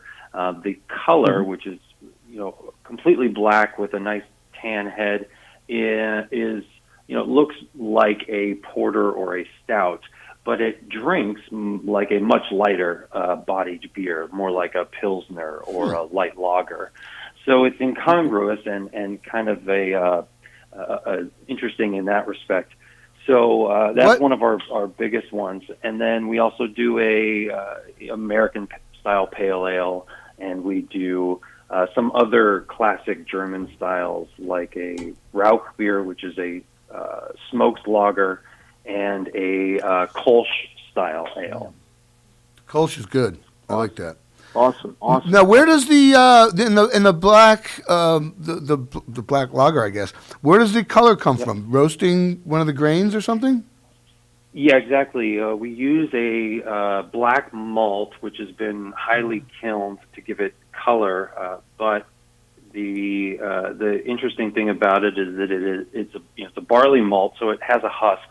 But that husk has been removed prior to kilning, or possibly after. But we don't mash with it, and that that removes a lot of astringency that you would get otherwise from such a darkly kilned malt, which is not what you see in porters and stouts. Though they use black malts for those styles of beer that have not been dehusked, and that's the primary difference, other than it being a lager, whereas the porters and stouts are ales. When you say astringent, does that make it the taste more acidic or sharper tasting or something? A little sharper, a little maybe more bitter. And yeah. Interesting. You do all of that right there on site? We don't make the malt. We just we buy the malt from a couple of local malt houses. One in the Hudson Valley, one in Western Massachusetts, from all New York State grown barley and wheat, and they do the malting. We bring it in and then turn it into beer. Right. Or turn it into wort, actually, and then yeast turns it into beer. Yeah, there you go. You let somebody else do the work. Something else do the work. Right. What? Hey, Tate, do you actually ship beer? Or you have any other suppliers? We don't, but we work with a we work with a New York State centric distributor which does ship our product as well as other breweries, especially very small breweries around the state, and it's called drinknycraft.com. Oh. They that would allow you, if you're out in Syracuse, to order some of our beer and get it delivered to you. But we don't ship out of the tasting room in our facility. So, what you brew there is pretty much all on-site consumption. Yeah, I would say 85% is on site, and then the remainder we sell to a few locations in the area. Excellent. So I just want to remind our listeners that we're on the phone with Carl Brown and Tate Simpson. Tate is one of the owners and brewer at Standard Brewing on Jansen Street here in Kingston. And there's a call-in show, 331-9255, if anyone has a question. So just plug yourself a little bit. What are your hours? And let's plug yourself. Sure, we're open Thursday through Sunday, noon to 8 and then noon to 6 on Sundays right now. We have a bit later hours through the spring, summer, and fall months. And, yeah, it's not much more to it than that. We have some limited indoor seating, and we have, in nice weather, picnic and beer garden tables set up outside, so great outdoor space, and on a quiet little block off of Broadway. So that's what I was going to ask. I've passed by in the trailers, right? The trailhead. You can go on the trailhead right there. And I see all the picnic tables outside and all the people. I wondered how much seating there was inside because it's a little chilly to be sitting outside right now. And I know you are a brewery, but for those listening, do you have anything other than beer? Do you have sodas or another type of beverage that for somebody who wants to go with the gang but is not a beer drinker? For sure. We because we use our license class with the SLA, the State Liquor Authority, allows us to sell other New York State-made alcoholic beverages, and then we have some non-alcoholic options. We actually have a non-alcoholic beer that is not New York State made and not made by us, but that's available. And then we do a few other options. We buy local cider and make hot cider and have a seltzer and a New York State Negroni cocktail with local gin. Oh, that sounds some other things, but it's pretty streamlined menu there, but there are other options if you're not into beer. So you have something for everyone, so the non-beer drinker can tag along. Certainly. Interesting. Where do you procure your gin from? Arrowwood Farms in Accord. Oh, real? Wow. Wow. Huh. Yeah, they're doing great stuff out there. Yeah, I've heard of it, but I didn't even know they were there. Yet to have any of their stuff. I was just assuming like Taconic or something like that because I know they make a gin, I believe. Right. Mm-hmm. I don't want to talk about somebody else's business, but do you know, do they distill anything else out there? I know those guys are working on a few things. I think they did a single malt a couple years ago that got released last year. I didn't get to try it. It was pretty limited, and it sold out really fast. And they're working on a bunch of cool things. Huh. It's a neat spot. So it sounds like you really try to stay local, like with all of your product as much as possible. Absolutely. I mean, there are certain things that we just, if somebody made a local Parmesan cheese that we could put on our pizza, I would use it if it was great, but it just doesn't exist. So, within wherever we can, yes, that's a big part of what we're trying to do. That's great. I love that. Christine, that's a good idea for you to start doing it at People's Place now, making cheese. I think we're limited on what we can do. Not getting into cheese making. Anyway, but Tate, that's a great thing. And then on this show, and not just here, but I always try to look around at different businesses to collaborate, so that we have a strong business economy in Kingston itself. How many years have you been in business, Tate, the Kingston Standard Brewing Company? How many years have you been in business?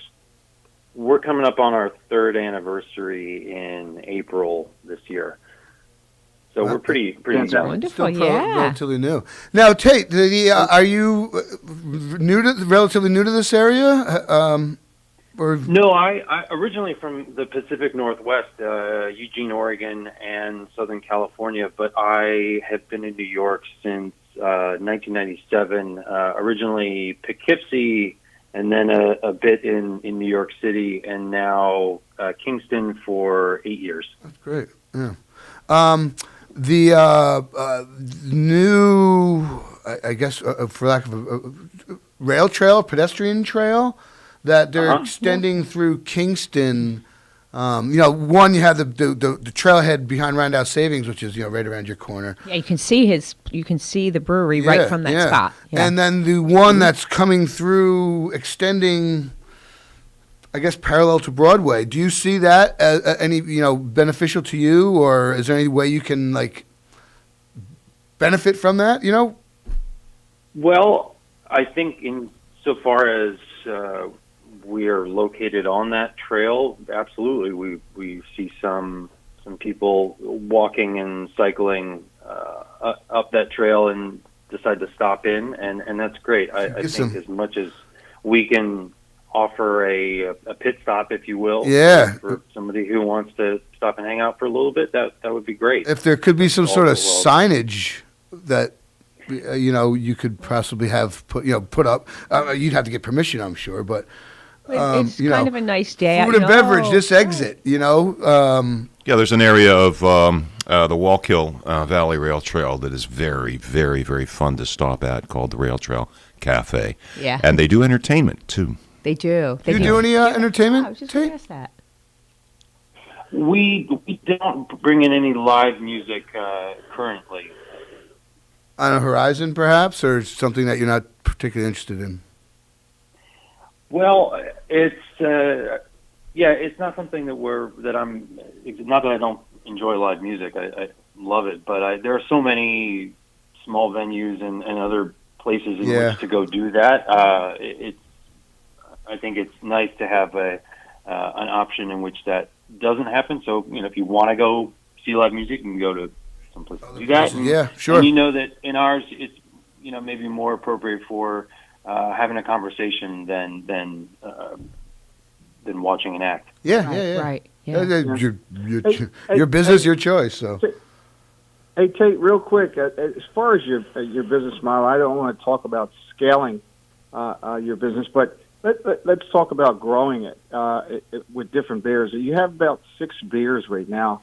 Is your attempt to come out with a beer every year or every 2 years, or is 6 enough for you guys for the local area? Well, the styles I mentioned, those 6 are the beers that we produce in stainless tanks and packaging cans.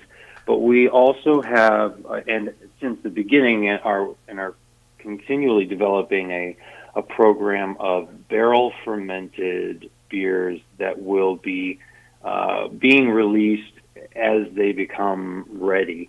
They take much longer to ferment and mature, but so we're packaging them in kegs and in bottles. And though the first 2 of those came out last year, they are generally sour or funky, you might call funky beers, fermented with alternative microbes to create unusual flavors. So that's a whole other aspect of what we're doing that extends beyond the classic, lager styles. So in that respect, we have a goose style, which came out last year, and then the second one was a Brettanomyces fermented beer, and that's a variety of wild yeast that we used, all fermented in oak barrels. Huh. I gotcha. Now, I gotcha. That's fantastic. Hey, there's a place in Hershey, Pennsylvania. I used to go to all the time. Trog's Brewing Company. You probably know about that. Do you guys also try to model something after them, like where you can get a grog and come in and get a refill? Oh, right. Well, we made the decision not to do growlers early on. Growler. I think that's what you're referring to, growler. right? Like yes, it's a growler.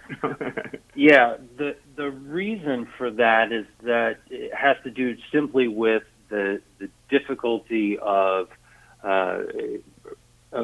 filling it without foam and then also being set up to pour into a glass. Those two things are pretty incongruous. So we decided to just focus on draft right now. At some point in the future, if we were to set up a tap specifically for filling growlers, we would probably do it at that point. But our scale was such that we didn't have the volume of product in order to do that.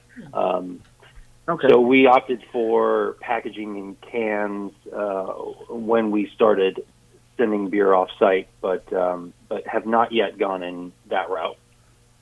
Okay. Yeah, I was just trying to that think about something to differentiate yourself from Keegan Ale, because they don't have an area where you can actually go in and buy these growlers and stuff like that. It seems like an interesting concept for Kingston.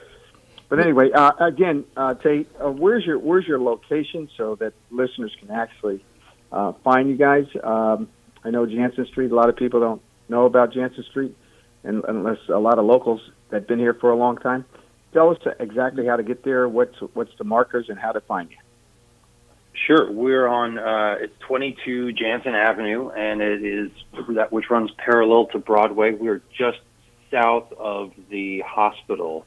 It's a 1 block long section of Jansen that terminates on East Chester Street and at the other end at the hospital. So right behind Broadway, Walgreens, there off of Broadway. Awesome. Tate, question for you: the beer that you were aging in the oak casks, does that continue to ferment? Does it get more? Does the alcohol content increase, or does it level off? I'm intrigued by that. At some point, it stops fermentation. The yeast and bacteria can only go so far with the sugars that they have available, and then it will settle and stop, and that's when we look to determine whether or not it is mature enough for packaging. And does that naturally carbonate itself? It does to a degree, but because the barrels themselves are not designed to hold high volumes of pressure, most of that gets vented. We do a secondary fermentation in the bottle once it gets packaged. So that produces the natural carbonation. Yeah, that's cool. Within the bottle. Now, what's the ABV of that, roughly? They vary. And nothing we make is especially high in alcohol. The 2 bottled releases we did, one was 5.3% and the other was 5.6. Oh, okay. All right. That's I was thinking you're practically brewing barley wine with the ferment, the barrel aged stuff. I was thinking, no, not quite. High. Our style is of beer making is generally that we want to create things that are really easily are drinkable and are not that are enjoyable, that you could have one and you're not totally impaired, knocked out, as it were. Yeah, you want to sell more beer. If it's too potent, you don't sell that much, right? You said that you sell them you do sell in other locations, storefronts. Are there any of them around here, or are they all out of the area? Yeah, we have a few restaurants that are serving our beer on draft, and a couple of storefronts. Not a lot of retail storefronts, but mostly restaurants or bars. For example, the Village Grocer, they're right next door to us. They have our cans on the shelves, and Rough Draft Uptown often has cans and draft beer of ours, and then a couple restaurants in Woodstock. So that way people listening can go and try it if they can't make it. If Thursday through Sunday those hours don't work for them for whatever the reason they're working or whatever. Yeah, plug the restaurants if you don't mind. Just if you can think of, if you know them all. Yeah, both Sylvia in Woodstock and their new sister restaurant, Good Night, both have our beer on draft there. The hotel down at Hutton Brickyard also was serving our beer this summer, and there's a couple of places, but our production scale is so small that we only have so much capacity to send beer off site right now. But maybe in the future there'll be more. Rough Draft is a very well traveled store, storefront. It is a place to visit. So if you're out and about and you want to try something new, you could try it there as well. Yeah, homegrown product, literally homegrown. Yeah. But so we're winding down. Got about a minute left. So, Tate, any last, or Carl, any last thoughts you'd like to get across, or plugs you'd like to get on the air?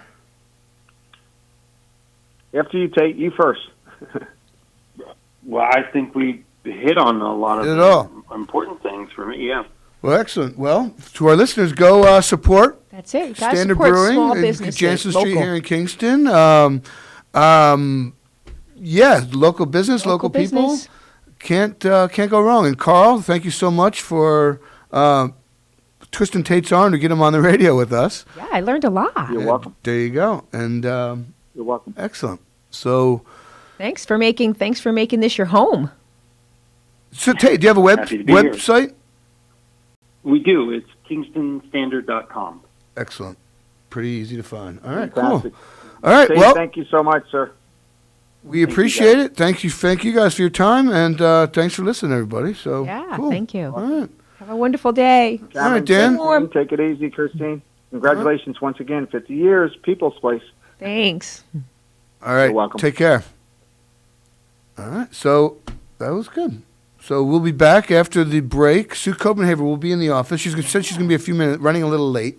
Probably trouble getting the car started this morning or something. But she'll be back from the Office of the Aging to fill us in on what's going on at the county. Some wonderful info there, too. Absolutely. So, Dan, why don't you take us to break? Thank you, Christine Hine, Cameron Rylance, and a very, very special thanks to Tate Simpson for calling in, along with Carl Brown. Thank you so much for asking him to and inviting him to be with us today. And you are with us here at KCR, Kingston Community Radio, AM 920 and 92.5 FM. This segment of Kingston Community Radio was brought to you by Robert Baum Commercial Realty. Located at 79 St. James Street, Kingston, New York. Visit rgbaum.com for more information. And we'll be right back after these messages. Never completely ready to adopt a teen. For late nights writing English papers. For your teen's music taste. For dinners where they talk more on their phone than with you. For the first time, they call you mom. You're never completely ready to adopt a teen, and you can't imagine the reward. To learn more about adopting a teen, visit adoptuskids.org. Brought to you by the U.S. Department of Health and Human Services, Adopt U.S. Kids, and the Ad Council. Okay, man, this is your time. Maybe you didn't choose this, but you're here now. You're gonna go out there and be an all-star caregiver. Cook, clean, be there emotionally and physically. You gotta dig deeper. Drive them to physical therapy, doctor's appointments, because that's what caregivers do. Don't give up. Show the world that you're tougher than tough. Caregiving is tougher than tough. Find the care guides you need at aarp.org/caregiving. Brought to you by AARP and the Ad Council. Hi, this is Shirley Stabe from Kingston, and I support Kingston Community Radio, and so should you.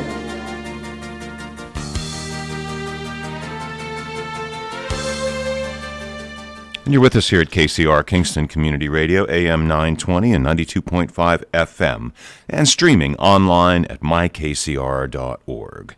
Whenever you choose to bank at Rondout Savings, you're part of a community.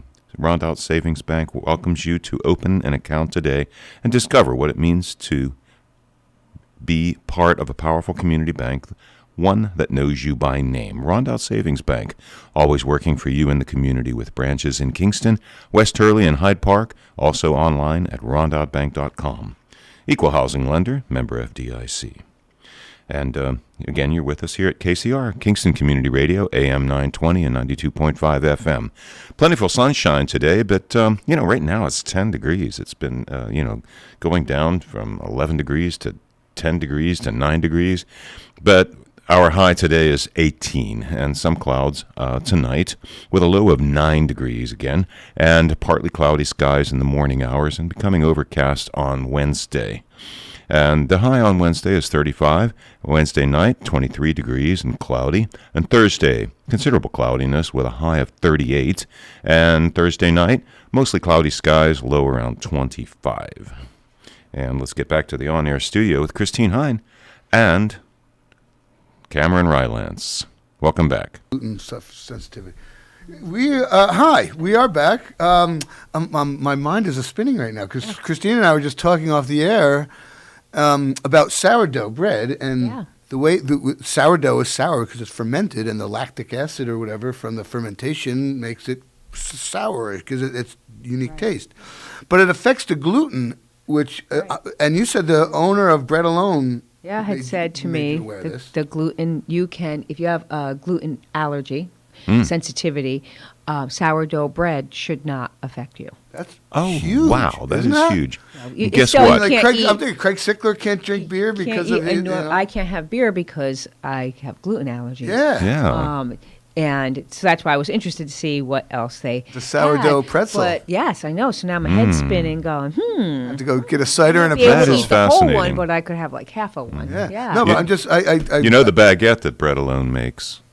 Oh yeah, I That's have sourdough. some frequently. That's sourdough. Is Such it? a great yeah, company. It's made from sourdough. At the restaurant, yeah. And that's what we serve. Yeah. actually. Now, yeah, I mean that's huge. That is cool information. So you learn something new every time. Yeah, I was you like, listen. and I found out about it years ago when I was at the farm stand, and Bread Alone had, was Wow. booth at the Uptown Kingston farm stand, and they were like, you can have it. I was like, oh, I'm gonna get sick, and it's like, you won't get sick. Just trust me. I'm like, I don't know you, but yeah. So yes, and so they explained it. And I don't remember the technology part of it, but I do know that I can have a piece or so and not be doubled over in pain and problems.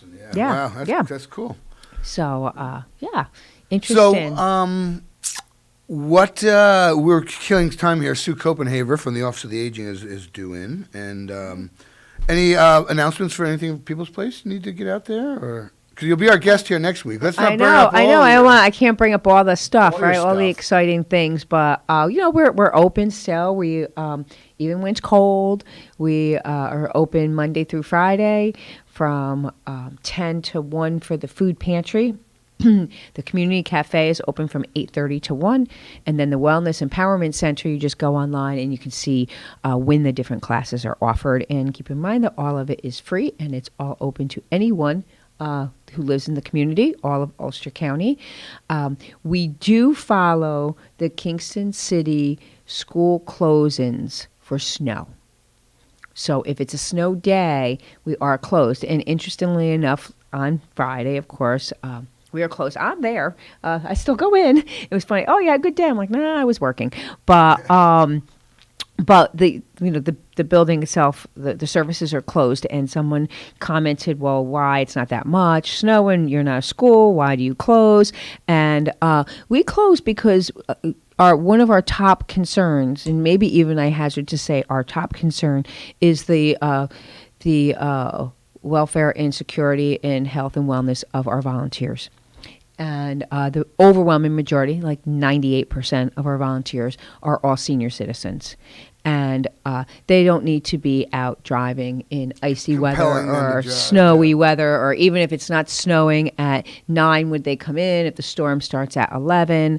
That's why we don't open. If we figure, if the school district figures the roads aren't or hazardous for buses and other traffic to be on, then we feel the same for our volunteers, because a lot of our volunteers don't live locally right in Kingston, so they do have to drive down from wherever they live to come and help. So be kind when we're closed, when you think we should be open. Does the 2-hour delay today have any effect on No, hours? The food delays, pantry. The food pantry opens up the same time, 10 o'clock. It does affect the community cafe sometimes, depending on how bad the weather is, and if the volunteers can get in. We may not be offering breakfast. Today we are. Because the volunteers had it was 2-hour delay because of the cold. Cold for kids, not because of the driving. So we opened for breakfast, but on Friday. It was a snow day. I so remember we were closed. standing at the bus stop when it was pretty darn cold as a kid. Yeah, me too. I know. new We walked uphill both ways in the blizzard. I walked 10 miles to school in a blizzard. A lot to my kid about that. I had fun. But I don't remember it being closed for cold either. School was bus stop. I learned some of my best stuff on the school bus. The buses. Yeah. That's why parents hate the school bus. Because you're mixed with the older kids and it's free for all. I took a bus my entire educational experience was on the bus. I could borrow my mom's car when I was in high school to drive. Other than that, we still took the bus every day. Yep. Except for, I was in sports, cross country, track, things like that. So there was no bus. So I didn't have to take the bus home. When sports were going on, then I had to get picked up or dropped off. Yeah. I sometimes enjoy with Nina. You may have heard. I enjoy some of my anecdotes when we have no guest on. But one of the funniest things of a school bus story. We were in Bailey, so we were junior high kids, and that was when freshman football, like ninth grade, you were too young for JV, and it was Bailey and Miller combined. It was Kingston freshman football, and we used to take a bus from Bailey over to Miller, and we're on Salt Hill Road one day, and remember when we were kids, there was always cows there. Oh, okay, yeah. Dairy farm right along the thruway. Well, you can imagine the sight of two cows engaged in reproductive practice. What a bunch of 14-year-old schoolboys on their way to football practice. What that the conversation was exactly the hilarity and I'm sure you gave the bus driver quite a few laughs. Raucous, screaming and hooting and hollering. That was one of the funniest things I can remember seeing on a school I remember when we were on the bus. There were no seatbelts on the school bus when we were on. So you were driving, you always want to sit to the back, and then whenever the bus would go over a bump, and it would go over a bump, everybody would kind of jump, and trying to make it. How high you touch the ceiling, how hard the bump was, and all the stuff you can't do now. There was a dip. There's Sue. Running. Hi. Yeah, there was a dip on Linderman Avenue that we'd always. Yeah, wherever you want. Wherever you got. The dip on Linderman Avenue, we always just say faster, faster to the bus driver. Right, because you could you could do the jump. That was that was good. Late. That's all right. You're here. You're safe. It's yeah. Sue Copenhaver, director of the Office of the Aging, is here in the studio with us for her monthly update. Yeah, welcome. Yep. Oh, there you go. You're here. What? Forgot all my notes. That's so I'm gonna have to wing it right. You got it. You got it. You own it. Probably one of the biggest things you got coming up is tax, right? End of the year. Taxes was part of my list. So AARP, just so everybody knows, has a grant, and they support people in the community volunteering to fill out taxes for seniors, right? And in the past years before the plague, we had the Black Death. We had people coming into the office. We gave them meeting space. That was our role. We gave them meeting space. We gave them access to the copy machine if they had to scan things or send things like that. Well, in the past 2 years, they have not been in the office, and they're trying to do everything virtually. And okay. Oh, the camera. The camera, right.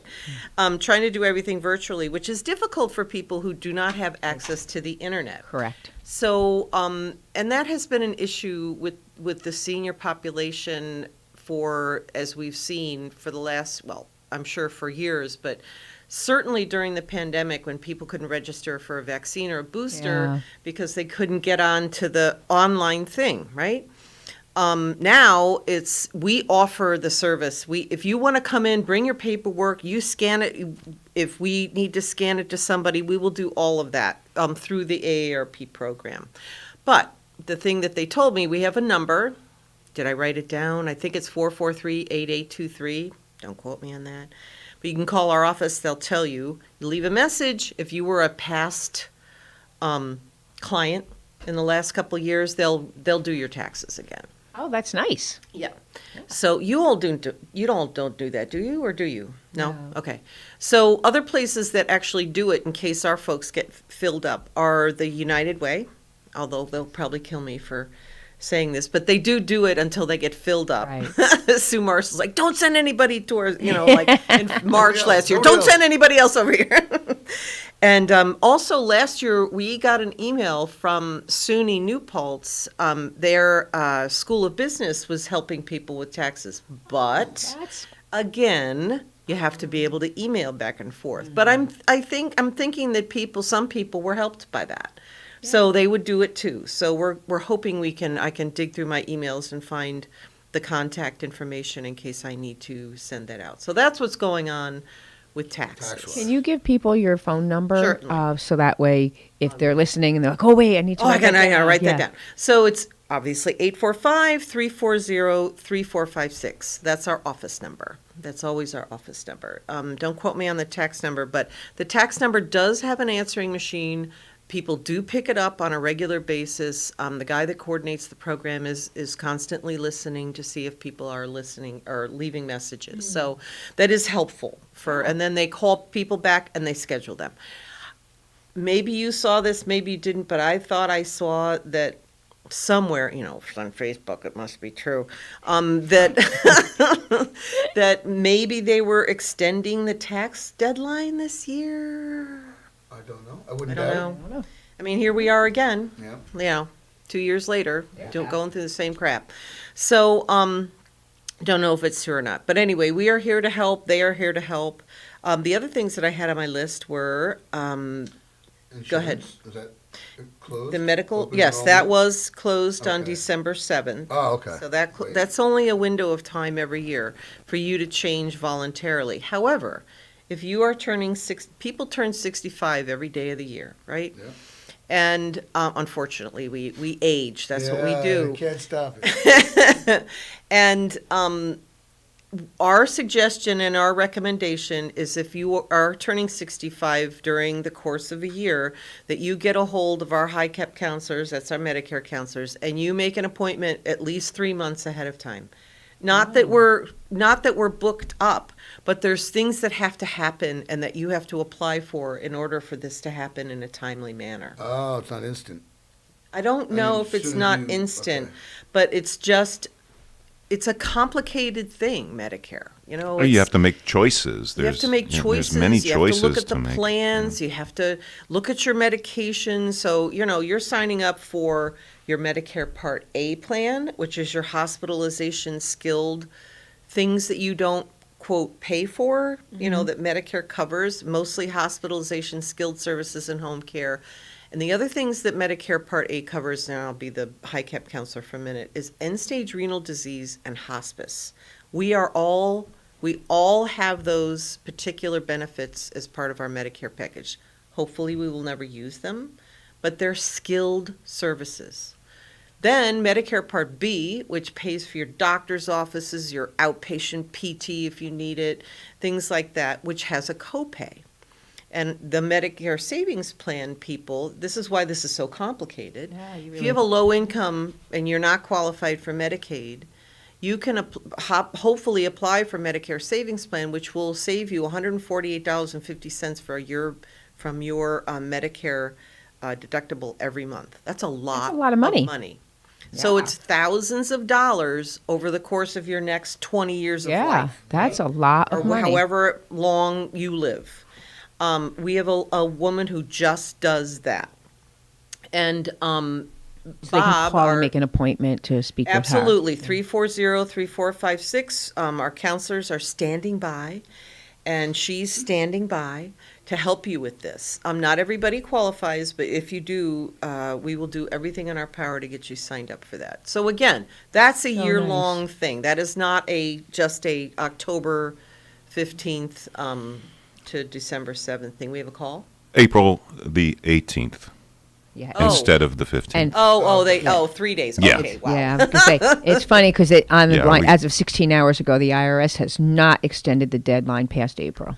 So, past April. so it's Okay. April 18th. Thank you for that. Yeah. All right, so Yeah. it's 18th. Why, is the 15th on a Saturday? Yeah, I think it has to do with the way the 15th falls. Okay, Yeah. thank you. All right, well, that's good. That's Sometimes good it to has know. to do with Patriots Day or something in Massachusetts. Yeah, that's right. April, also. that's right. That's right. So that's why a lot of times it's one day later because of the state holiday in Massachusetts. You can thank our neighbors for an extra day. For a sad reason, though, I think. I don't know. Was Patriot Day established before that horrible terrorist attack there on the Oh, yeah. Boston? Yeah, Patriot Day it's did a long been time. Oh, I didn't know forever. that. Oh, Yeah, okay, yeah, all right. yeah. They did Good a to Boston know. Marathon. Yeah, I think yeah, they did that that's- just to, it's right. okay. Yeah, no, it's been for decades. Gotcha. Yeah. We continue to be open. I think at our EOC today at 11, that's the Emergency Operations Center that the county has been meeting. It has never stopped since the beginning of the pandemic. All the department heads meet every week. I know they have other meetings with other people that we're not involved with, but every week we meet and we hear what's going on with the county and how the numbers are up and down, up and down, up and down, what's going on with the pods, what's going on with the vaccines, so forth. So we're going to talk about what's going on in the county. If they quit testing, no one would have COVID. Oh, is that the Yeah, newest no one have it. philosophy? Quit testing, no one will have it. Hey, you're the kind of people that I argue with very sarcastically on certain sites. Oh, if you're just tuning in, that was tongue in cheek. It's not a news flash. We're not fighting. Opinion of the station, or its Cameron and I are not fighting. This is my battle. He's just trying to make a point. I get it. I'm cutting fun here. Yes. So we are still helping people with that. The pods are still going on. Congregate meals. Congregate meals are still going on. So I think it hasn't changed since the last time. It's twice a week in Ellenville. It's going to be twice a week at the hubs. There's so many people coming. Really? Good. Apparently a pandemic does not stop the senior citizens of this county, which is great. Well, they have They're to very eat. careful. They They have also to eat. You know. So, So that's it also on gives them Wednesdays. socialization, And which we which is talked about really earlier important. today. It's so important, and it's It's tough, like, and it's it's really just as awful. important as being physically Safe. fit Yep, and eating the right foods. Is we're all human beings, and Yep, I get it. I kind of like the hermit thing, but that's because you go to work every day. I'm gonna get away from everyone by the end. I hear you. I understand where you're coming from. I'm sure you do. But if you didn't have that, then you probably be kind of people bored. trooping through your place every day. I have a 3-day weekend, and by Sunday afternoon, I'm like, I want to go back to work. Oh yeah, I Oh get God, antsy. Cameron, anyway. I don't know what that's like. Get into I that. don't know what 3-day weekend's like. But I think I'd be bored. Let me switch to Unless volunteer. you got something to do. Yeah. But if you're at Lots home, to but do I'm at just saying, home. compared to retirement, like if you I couldn't imagine at the end of 6 months. Oh, I'm going to be dying to do something after I retire. But I'm that's gonna be why, dying to do hence why so many of our, Seniors. almost all of our volunteers at People's Place are seniors. Yeah, well, and They're that's why they're retired. coming out. I'm gonna give me a couple months, and then they're just like, They're like, "Give me I need to something do to do." something, Yeah, well, right? And I'm so glad you said the that, because mindset. the next thing I'm going to talk about is volunteering for us. Yeah, there you So go. we do have volunteers who go to People's Place. Every year the Kiwanians go in there and they do the Thanksgiving and the Christmas. Mm-hmm. They're not necessarily our volunteers, but we have some people who are our volunteers that once in a while I actually get a slip from you guys saying they volunteered for these hours this month. Right. It used to be a what are they? RSVP. It used to be it used to RSVP, called but that, we and took now it over, there's yes. right. So it's certain people you can sign up through the county as a volunteer, and I always try to tell people do it that way because you get a couple perks. That Well, the go county along with it, insures so- you, right? Yes. You become our volunteer. The county, you're under the county's liability insurance. Workers' comp or whatever. In Yeah. case you get injured. or Yeah, something. Oh, yeah. that's- Yeah. And well, and you're if you s- driving. If you're driving there, driving through our neighbor to neighbor program, you get mileage. What? Ooh. And we are always looking for volunteers for that, because before the pandemic, we had a lot of drivers. During the pandemic, that program pretty much shut down completely. Now it's starting to come back. I think I had about 6, maybe 7 drivers over December driving people around.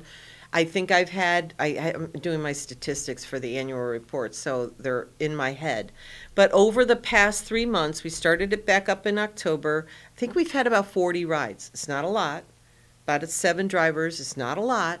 But people are starting to call again. So I was just going to say, so if people are listening out there and they have some transportation hurdles, how can they call? Get in?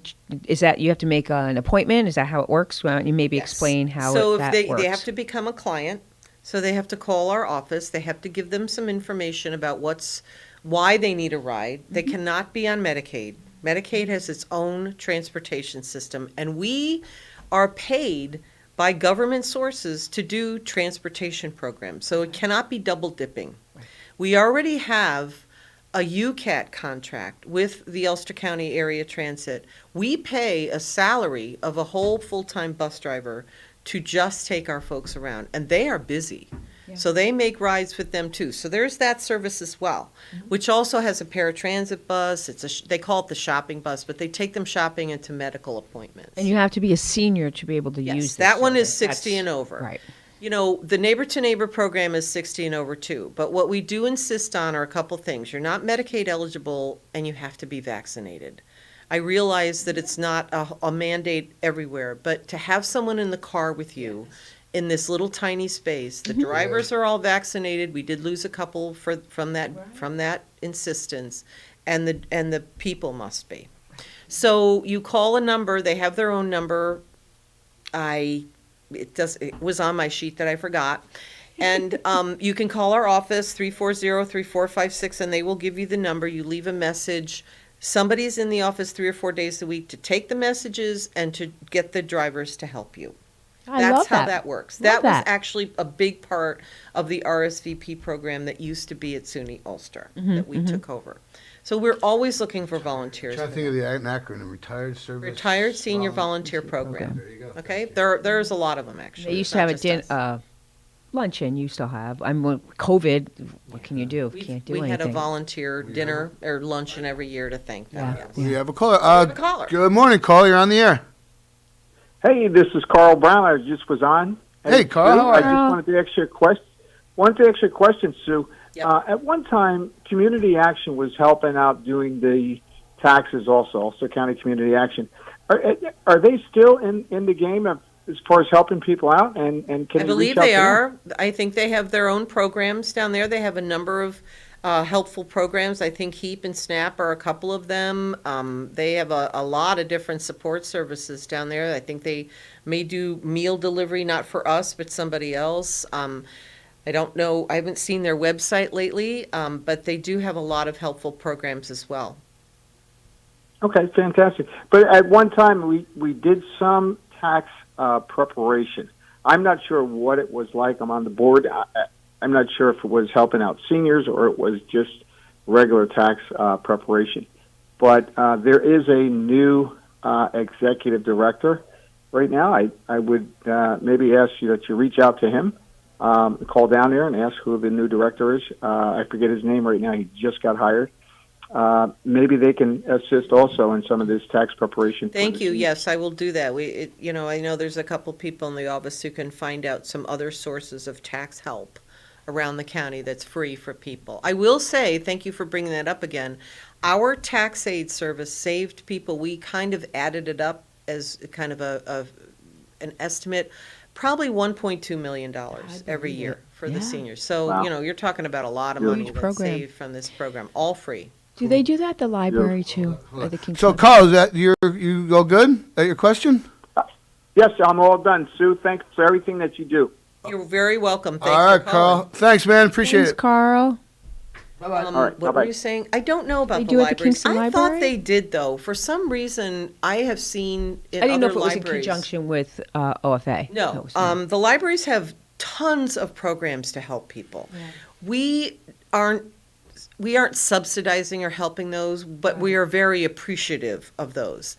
So I know that there are some programs in the library that mirror ours, that do some of the same things, and obviously it's not enough. So, I live in Poughkeepsie, so I go to like the Boardman Road Library, and I've been to the Wappingers Library, and I go to the library a lot, so I see all of the things that they do, even now, that they do for people. It's, big bulletin boards with all of these different programs. It's amazing what you can get done there. So definitely check out your libraries that they're very, very willing to help in so many different ways. We're going to be partnering them for a grant out the 28 way for a couple different things in the library out there, and they're very willing to jump in and help us with a really neat project we have going.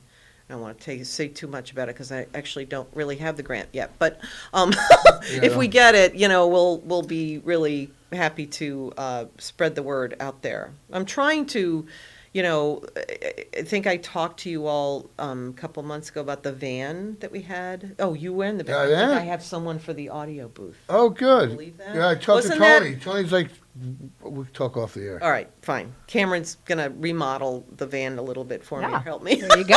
We have an audio booth in there. I'm like, I can't do anything this with, but I hate to waste it. You know, somebody needs this. So I did call one person yesterday. I'll let you know. All right. Well, they better be strong because this good thing must weigh. It's a big, yeah, it's huge. Steel. Big, case. yeah.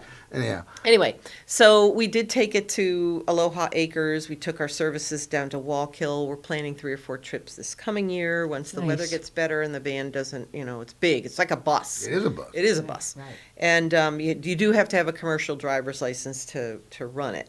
So, Is it for information for folks? so it Is used to be for more medically oriented things Okay. because I think there was kind of like an exam room where people got their blood pressures and their finger sticks done, Mm-hmm. things a nurse could do on the road, right? And then because 2-3 directors before me, Anne was a nurse, and Mhm. she was very, Yes. you know, very much in favor of this. Got this going, Mm-hmm. sat, and Cardinal? after she left, it sat in a parking lot, and now I got it going again. Mm-hmm. And it's not. We rewrapped it because Mike Hines' name was still on it. So sorry, Mike, but so we rewrapped it in sort of a more generic thing, so it never has to be rewrapped again. Sure. Right. And we want to fix up the inside, so it's more informational, so people can go and have a couple of confidential spaces to see the nice. lawyer, to see the high cap counselor, and we take those services because those are really, I would say, 2 of the services besides the Tai Chi program and the exercise program. Those are 2 of the services that people ask for the most. Low cost You legal know, it's- advice and high cap. Interesting, because the DMV buses started going around again. You Yes, right, it is. yeah, it's very much like the And DMV I know a lot of bus, seniors yeah. use the DMV bus. Yes, so they do.